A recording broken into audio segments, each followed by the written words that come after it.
Immaculate Concept. What does that mean? Stay tuned to find out.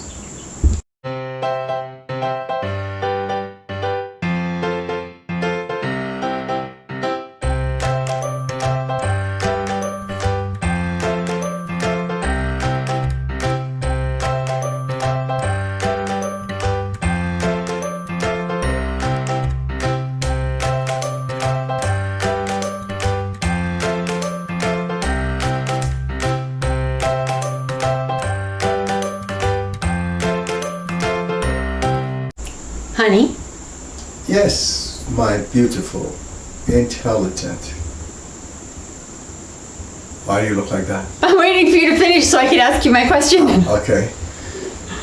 Beautiful, intelligent, wonderful spouse. Yes, so what is Immaculate Concept? Why are you ignoring what I said? I was not ignoring it. I was waiting for you to finish so I could ask my question. But see, you just... You said, yes, my beautiful, la la la la la la. Notice I said it a lot. Why you just go la la la la? Like you're dismissing what I said. Thank God for that. No, but Thank why, you for no, saying that about me. But why do you dismiss it? Because I wanted to get to the question while I remembered it. No, because you don't think you're worthy.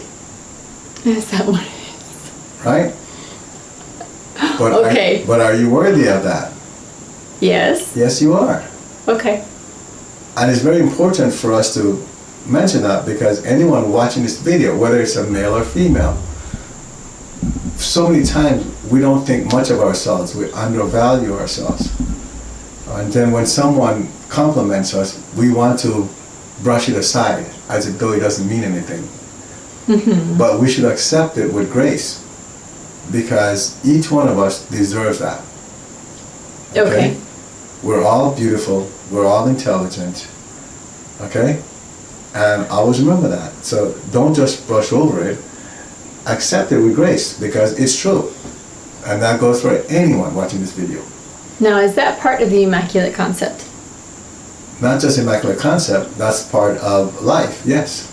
Okay, so then what is Immaculate Concept? Immaculate Concept is the idea that God is perfect, right? Okay. Do you accept that God is perfect, first of all? I do. Right? Mm-hmm. And even if you don't believe in God, the concept is that God is perfect, right? Correct.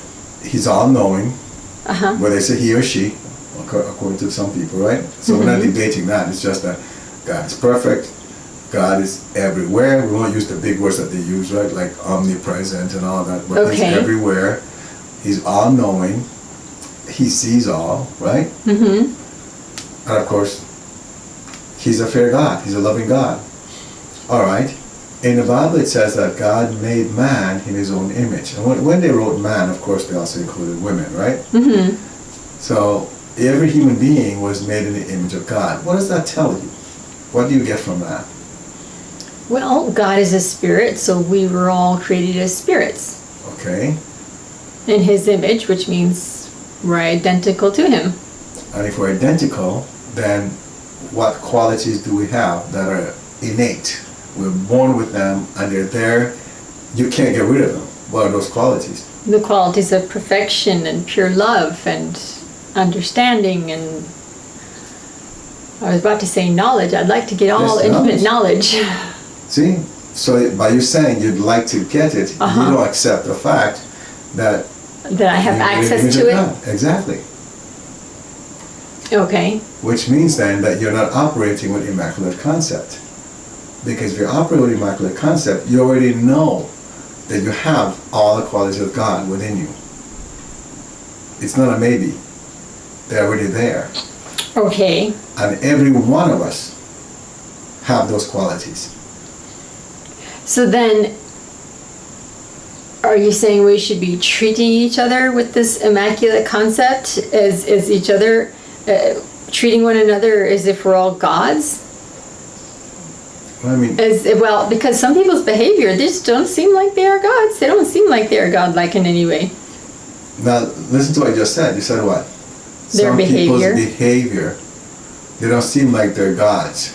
Right. Or I'd say mini gods, right? Because we're the children of the big God. So right. we're not gods. We're like those mini ones, like baby gods, if you want to put it that way. Okay. But then look at how you just mixed words. You said what? Their behavior. Yes. And then you said what? They're not gods. But then you said behavior. Right.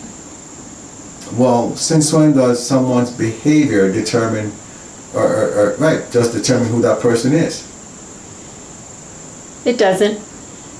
Are you Not sure? if you're looking at it from the Immaculate Concept standpoint, where we're all a part of God. We're all, images of God. Because when I look in the mirror, I see my exact image. So if I look in the mirror and I see God, that means I see myself. What a concept. Okay. So then, how are we supposed to interact with people who are not aware of this and are not treating other people the same way? I mean, it sounds like if you're going to be going around and remembering the Immaculate Concept and working out of the Immaculate Concept, you're going to be acting like all the time out of love. But if other people aren't doing that, how are you supposed to help them or deal with them if they're not treating you that way? This is going to sound like an English lesson, right? Okay. You mentioned that you go around acting. Well, first of all, you shouldn't be acting. Okay. It's a way of life. This is where you live. Okay? And because you live that way, then it's something that you automatically do. Now when you start out, it won't be automatic, right? Right. Because you're practicing. But then why are you doing that? Why are you looking at your fellow brothers and sisters, knowing and accepting that they are perfect in everything that they do and say? Because you know that they're made in the image of God just like you. That's the bottom line. Okay. So now, if they decide, which means they're using their free will to act a specific way, what does that have to do with who they truly are? Oh, that has nothing to do with who they truly are. Exactly. It's just what they're choosing to do right now in this time and place. So if you start looking at it from the standpoint of, well, at this time and in this time and space, they've chosen to do this, and you're not judging that, it's just something they've chosen to do, then how could there be an issue? Wow. Well, there wouldn't be with that perspective. Got it?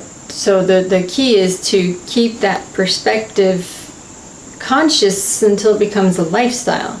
Right. It becomes a part of your everyday living. But what are you keeping? What perspective are you keeping? That as a loving being, I am communicating with another loving being, no matter what they may be doing with their free will at the moment. And when you say that, it sounds like you're judging already. Just the way you say that. Is that accurate? Well, I'm thinking about what they're doing, just the way you say it. I'm thinking about the people who are at war, the soldiers who are fighting one another, or civilians who are being killed. Okay, hold on. So you're saying, okay, so there's a war going on. The soldiers are fighting, killing other people. That's not acting godlike. Okay, but now let me ask you a question. Why aren't they acting godlike?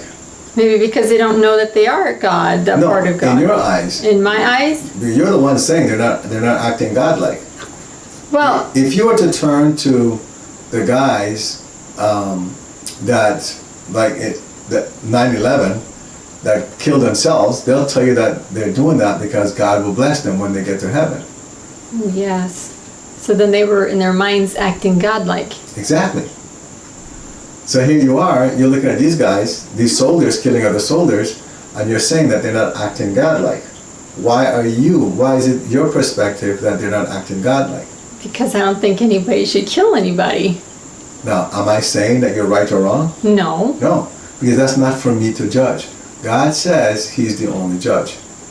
So if you notice, you looked at these soldiers and you're saying, I judged them. you judge them. Is that Immaculate Concept? No. Are you getting the point now? I'm getting the point. See, you look at a situation, and it's a situation. But don't tie the situation to this perfect being. They made a choice, and that choice turned out that way. Okay? But what business do you have to judge that? I have no business judging it Exactly. or judging their actions And here's the other thing. Soldiers go to war. Why do they go to war? because they're told to. Exactly. It's their job. If they don't go, what happens? They don't get paid. Their families aren't taken care of. It's not even that. Remember that they can get court-martialed. They get in trouble for not following orders. Yes, that's right. So here you are judging these soldiers, saying they're not acting godlike, but then they're obeying their superiors. They're doing what they're supposed to. And then I'm going in my head, those are bad superiors, those are bad decisions. But that is not the Immaculate Concept, because they are doing what they think is right. Or maybe they don't think it's right. We don't know. See, you I have an can- Immaculate Concept. If you keep operate judging. exactly. So you keep thinking it's about right or wrong. There's It's- only one thing. There's no There's judging. one God, and every one of us is a perfect being. But we use our free will to make certain choices. Okay? And that's it. They make a choice. How many times have you seen me where we've spoken to people, or they're talking to us, no, they're talking to us, right? We're listening, Right. and after they leave, I tell you, they were not telling the truth. That's happened many times. Now, when they're talking to us, do I turn to them and tell them, you're not telling the truth? No, you've only done that on a couple of rare occasions. And why did I do it then? Because you were told to, Exactly. If I'm guided to, I do that. Otherwise, I don't, right? right? Now, even though I tell them they're not telling the truth, how long do we stay on that topic? We don't, Now, why do you think that is? because there's no reason to. Do I call them a liar? No, Why? because we're not supposed to judge. And you're very good at doing that. This is Not judging. This is not about me. The point is that even though, and I believe the reason why I'm shown that they're not telling the truth is because the ascended masters of God already know that I won't judge them. Because you're And- operating out of the Immaculate Concept. Exactly. Okay? See, because once you know, it's just a fact. Okay, you know. And now you know how to deal with that person. Because you know when the person tells you something, you'll be guided. It's okay, they're telling the truth or they're not. But you don't judge a person. It goes like this. Okay, there's a reason why they feel that they have to tell me something that's not true. Maybe they're afraid of me. Maybe they're afraid of what I'll say. But there's a reason why they're doing it. I don't know what the reason is.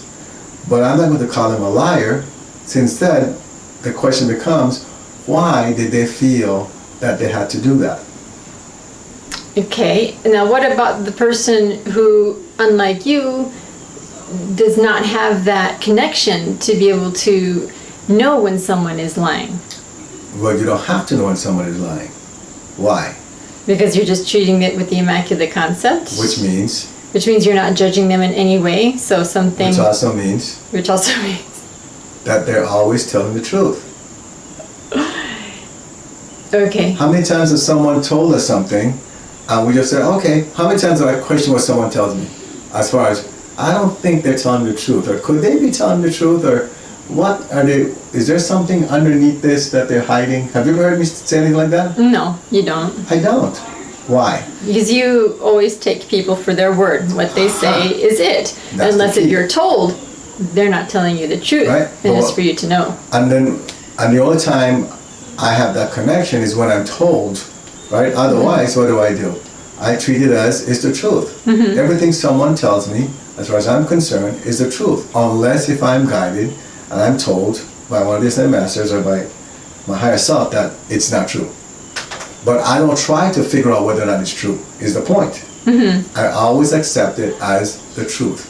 The moment someone tells me something, it's the truth. Done. why would I spend time trying to figure out if, what their motive is or whether or not they're telling the truth? The moment I do that, then I don't see them as that perfect being that God created. Wow. Okay. Right? Now, have you ever heard people say this? And this is a rhetorical question because I know you've experienced it. Like somebody's talking to somebody, and then the person says, "I don't believe you." Right. I've heard that a lot. A lot, right? Right. So the moment someone says, "I don't believe you," what happens to that conversation? Well, one person starts to get defensive. But even so, even if it the can other turn into person, an argument. well, even if the person doesn't get defensive, let's go the other way. Where the person doesn't get it, you're right. It turns into an argument, right? Mm-hmm. But even if it doesn't turn into an argument, the person that says, "I don't believe you," how receptive is that person to what the other person's saying? They wouldn't be at that point. Why do you say that? Because they just said, "I don't believe you," which means basically, I'm not going to listen to you anymore because I don't believe what you're saying. And it doesn't matter what that person says, they're probably not going to accept it, right? Right. So you see where the challenge comes in. The moment someone says, "I don't believe you," that means they don't see that person. They're not operating with Immaculate Concept.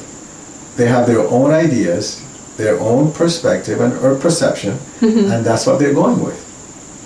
It's not about God anymore, it's about them. Got it. And the same thing happens when people wind up in arguments. What are they doing?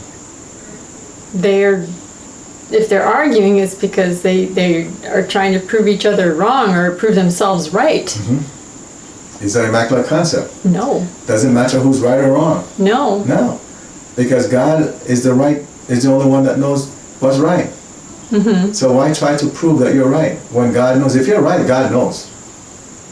So you don't have to prove it to anybody else. So you don't have to go and try to back up what you're saying. Who really cares? It's between you and God. That's Immaculate Concept. That's... So you hear people saying things about you, right? There are rumors and all this stuff, and people are gossiping about you. And what will people normally do? They'll go and want to defend themselves. They want to explain, "No, that's not true, what you heard."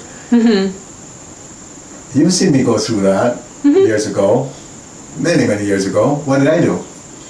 You just left it alone. Let people say what they want to say and do what they want to do. That's their life, that's their choice. But if they went to you and asked you, "This is what I was told, is it true?"